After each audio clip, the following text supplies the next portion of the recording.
Bueno, Carlos, muchas gracias por estar aquí con nosotros. Es un placer tenerte. Preséntate para la gente de Abarán que no te conozca y con eso empezamos la entrevista y muchas gracias por atendernos. Bueno, pues soy Carlos Escobedo, cantante y bajista de Sober y nada, con muchas ganas de ese festival en Abarán y aquí estamos, para lo que queráis. Pues mira, quería empezar regalándote el Starter Pack azarroquero. Pero bueno, pero qué maravilla es esta. Va, Hostia. unos limones de Murcia de mi huerto y una estrella Levante. Oye, pues muchísimas gracias. Bueno, Hay que ponerlo a enfrescar. gracias a ti. Esto hay que ponerlo a enfrescar rápido. Hombre. Esta pregunta va a ser mi pregunta que voy a hacer siempre y es, ¿has usado un azar en tu vida? Hombre, yo usaba azar. A ver, yo te iba a decir, nosotros somos, mi hermano y yo somos de Villanueva de la Vera, de un pueblo de la Vera. Y mis padres siempre han tenido una finca. Entonces en la finca había que cavar los pies a la higuera, que se dice. Y entonces tirábamos de azar, el azar era muy grande, pero teníamos el azadón, que era uno más chiquitillo, y entonces nos tocaba limpiar y tal y cual. Entonces sí. Y lo que pasa es que te salían callos, ¿eh? Sí. Te salían callos, sí. Claro. Como espectador, ¿qué prefieres? ¿Conciertos en sala o en grandes recintos? 1000 veces salas. Sí, los grandes recintos me cuesta. A ver, los grandes recintos es algo que mola mucho y mira, hemos tenido la suerte de tocar en pabellones y tal, pero ¿qué ocurre? El sonido tampoco es siempre muy nítido, entonces o bien salas donde está todo muy controlado o bien al aire libre, pero libre, no que sea pabellón, no que sea recinto, porque nos ha tocado a veces tocar en sitios que el retumbe era tal que es difícil hacerlo sonar. ¿Tu último concierto como espectador? Pues mi último concierto como espectador creo que ha sido aquí en Madrid, que fuimos a ver Leprous, una banda de rock un poco bastante moderno y cañero aquí en la Sala Soco. ¿Qué música estás escuchando ahora? Yo es que escucho un poco de todo, porque tengo un playlist de repente con canciones antiguas de, yo que sé, Bad Religion o demás, pero también escucho bastante rollo de lo que se está haciendo ahora, ¿no? Hay discos un poco más modernos, de Leprous o yo que sé, Carnival, o hay bandas por ahí que me gustan mucho. Incluso ahora estoy escuchando mucho música instrumental. Sí, y para entrenar y todo eso es la hostia. Bueno, a un grupo como vosotros, 30 años, que se dice pronto, un estilo tan propio, tan característico, que es fuente de inspiración, ¿qué sientes cuando te dicen esas cosas? Pues la verdad que nosotros hemos tenido siempre el paso de ser, cuando salimos a la palestra, de ser los héroes del silencio cañeros, los Tool españoles. Al final te han comparado con todo, porque eras un referente difícil de encasillar. ¿Qué ocurre? Que a día de hoy ya tú eres el referente, entonces ya hay muchos grupos que suenan a Sober.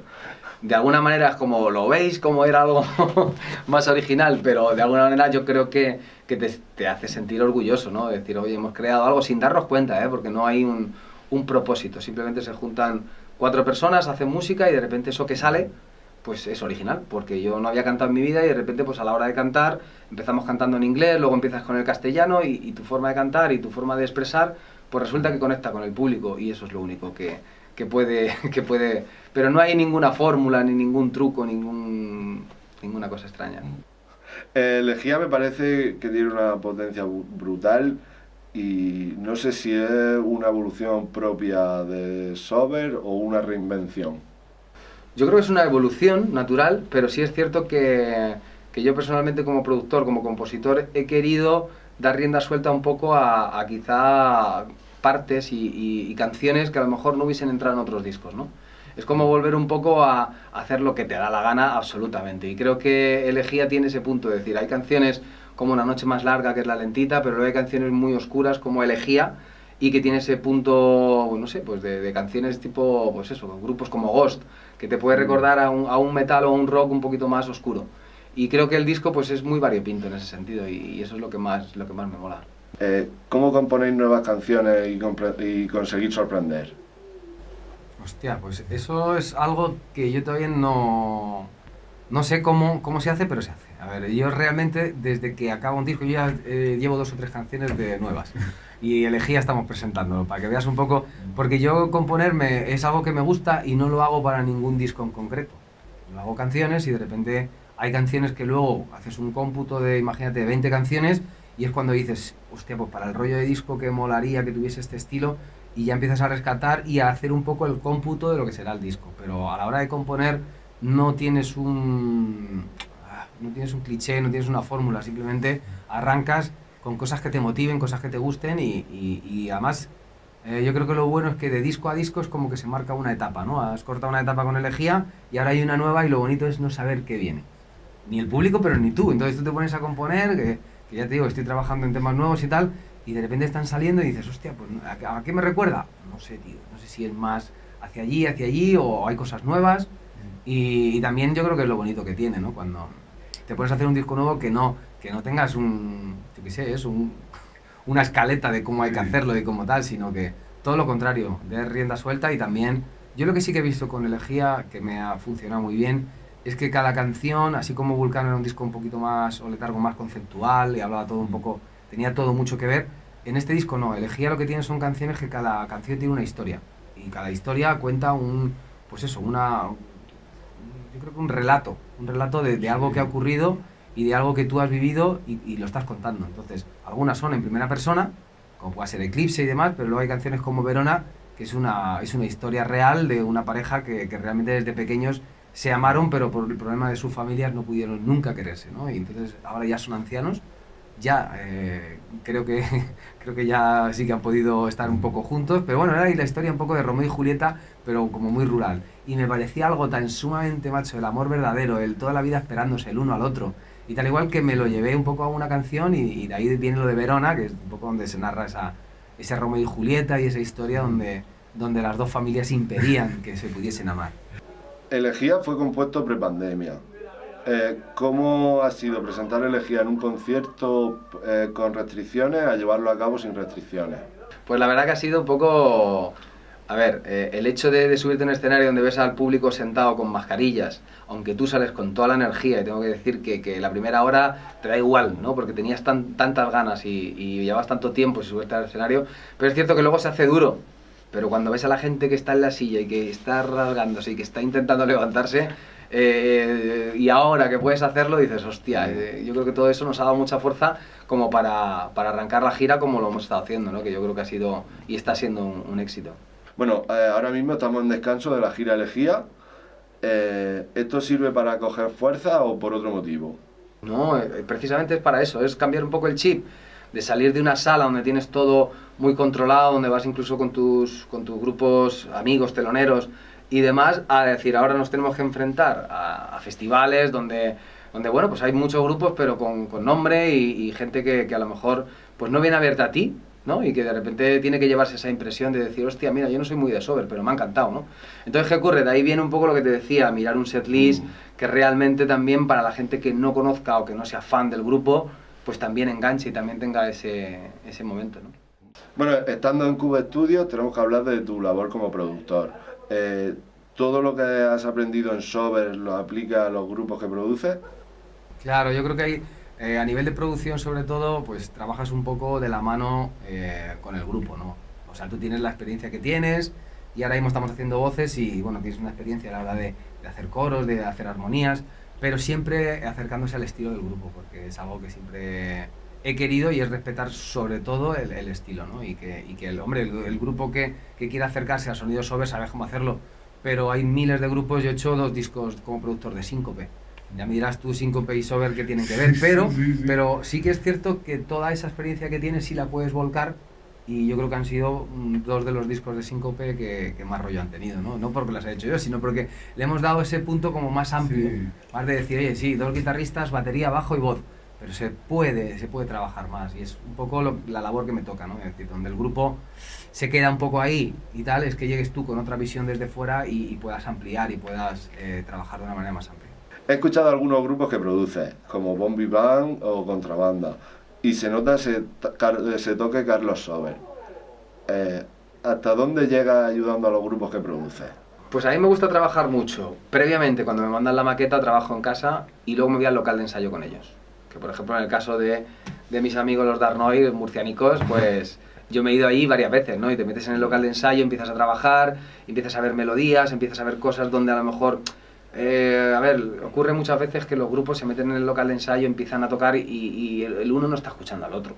Sin darse cuenta, él está tocando encima de la voz que está haciendo una melodía y el guitarrista está haciendo otra melodía. Y dices, tío, aquí hay que poner orden, ¿no? Entonces te toca un poco esa labor desde fuera de empezar a ordenar todo para luego venir aquí y que Alberto Seara, como ingeniero, le llegue todo un poco bastante ordenado, ¿no? Y así poder limpiar, porque muchas veces no es solamente el sonido, decir, mira, este ampli lo enchufas con esto y ya suena así, ¿no? A veces tienes que saber cómo tiene que estar el riff, qué tiene que hacer la batería para que todo eso suene, que a lo mejor con esa contundencia de la que se habla.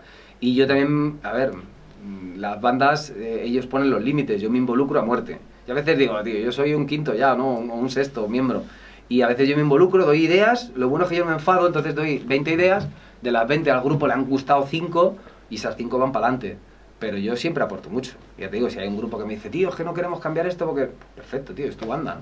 Pero yo te voy a proponer aquí un montón de ideas. Yo siempre creo que además que los grupos la democracia no existe. Porque no, cada uno no puede decir, bueno, hasta que no... Tiene que haber alguien que maneje un poco o que ha compuesto la canción y que diga, es que esta canción yo quiero que tenga este rollo, ¿no? Y a partir de ahí...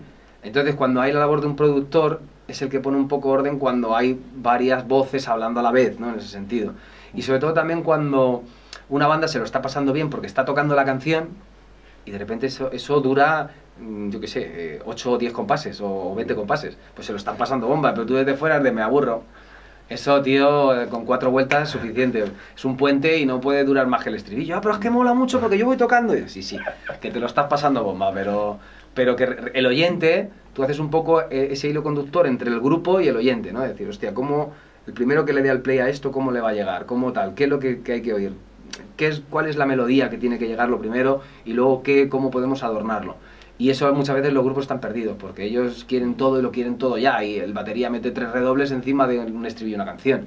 Entonces es complicado. Entonces yo creo que cuando ellos delegan y dicen, tío, dinos tú, al final haces un poco también como de pacificador, ¿no? Porque es que yo cuando le digo las cosas no me hace caso, y si la dices tú sí, entonces bueno, parece que ahí un poco eres el pacificador. Sí, claro, te iba a decir que al final el disco es un producto, o sea, es un producto orgánico que va evolucionando entre los músicos y el productor. Claro. Y luego aquí con Alberto Seara bueno, se le da otro golpe de tuerca, ¿no? Yo creo que en ese sentido el disco está vivo desde que sale la canción hasta que llega y se le pone el celofán, ¿no? Por hacer un símil, pero sí es cierto que yo trabajo mucho en el local de ensayo, a mí me gusta mucho porque al final ahí tienes el rollo de parar, vamos a probar una cosa, la batería simplifícala un poco y entonces de repente ya el grupo ve cómo la canción, hostia, pues mira, ha ganado, tío, aunque voy haciendo menos golpes, pero ha ganado, o no, o a veces es lo contrario, tío, que es soso. Métele ahí un poco de caña, métele 2 bombos porque así el bajo hace tal y hostia, pues se ha enriquecido, ¿no? Y yo creo que ahí es buscar el punto medio. Vuestra gira orquestal no pude verla y me quedé con las ganas, pero he visto algo de gente que ha estado y fue salvaje. ¿Cómo fue montar todo eso? Bueno, pues eso fue un galimatías, ¿no? Porque el hecho de poder juntar el rock con el momento sinfónico, pues muchas bandas lo han hecho.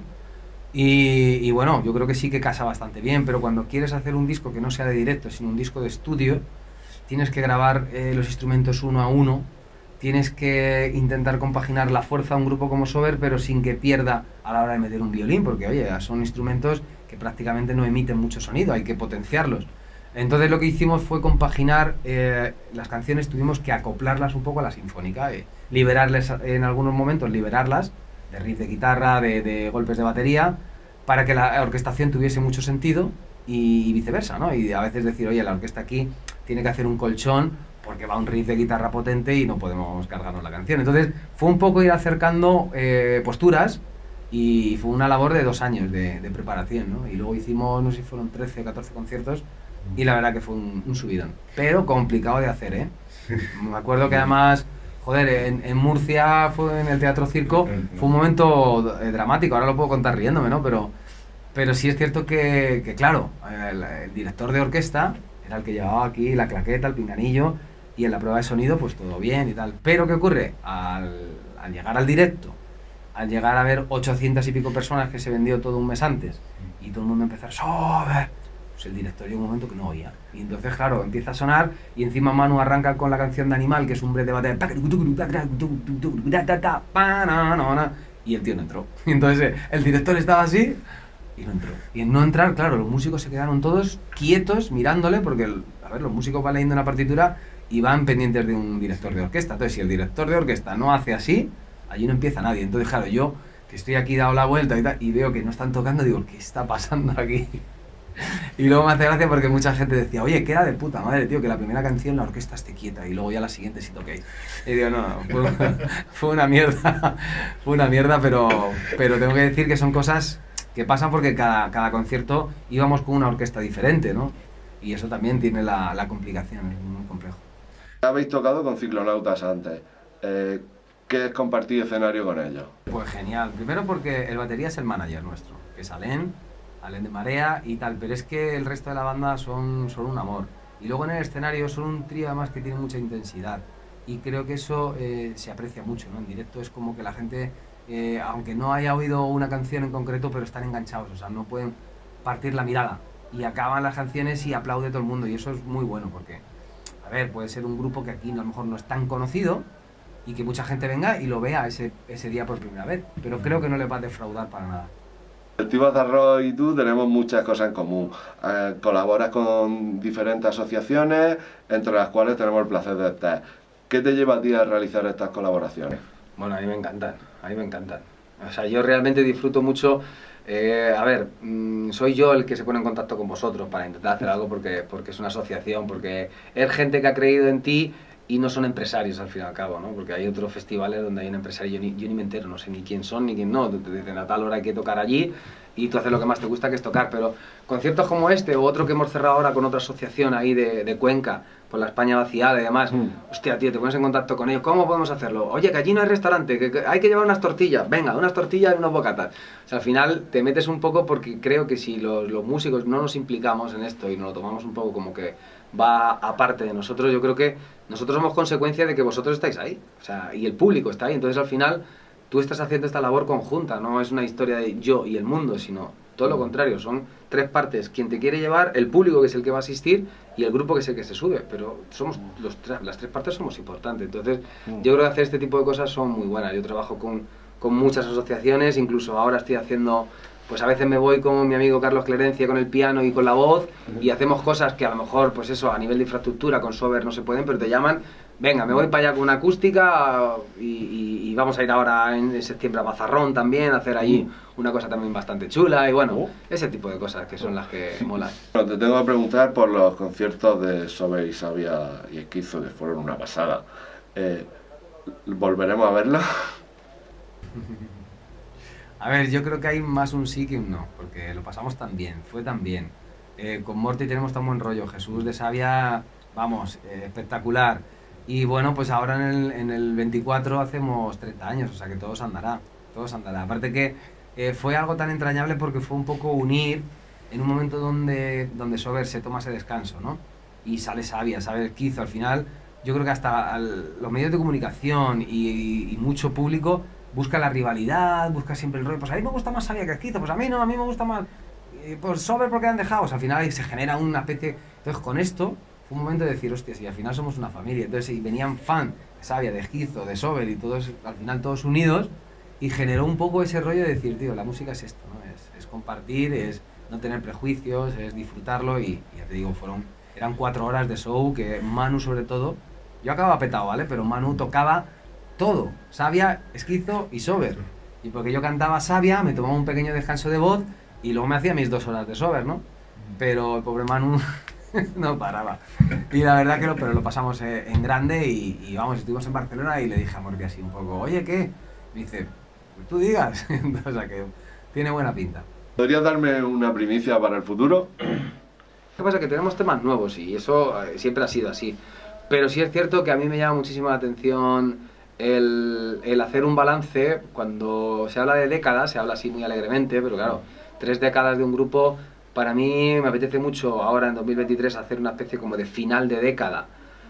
Con este disco, con Elegía, hacer un fin de gira, hacer digamos un momento como de momento de relax y de pararte un poco a meditar y a recapacitar. Y tener ese 2024 con ese 30 aniversario, pues a priori me llama muchísimo la atención lo de hacer una gira conjunta y volver al encuentro con los fans y volver otra vez a unirnos, ¿no? Que yo creo que, bueno, pasan los años, pero que seguimos ahí.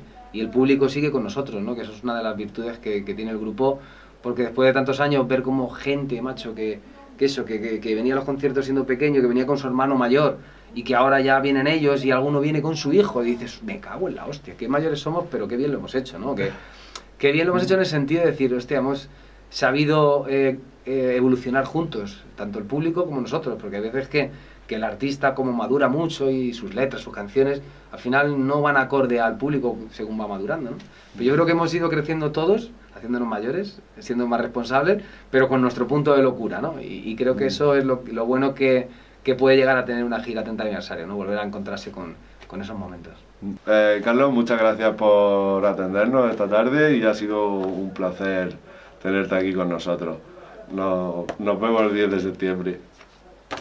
Sober, Azarrock, va a ser un conciertazo, sobre todo porque es un concierto diferente a lo que es el resto de la gira, y eso también nos motiva, con lo cual no lo podéis perder. O sea, es que tenéis que ir y disfrutarlo porque va a ser un concierto muy emotivo.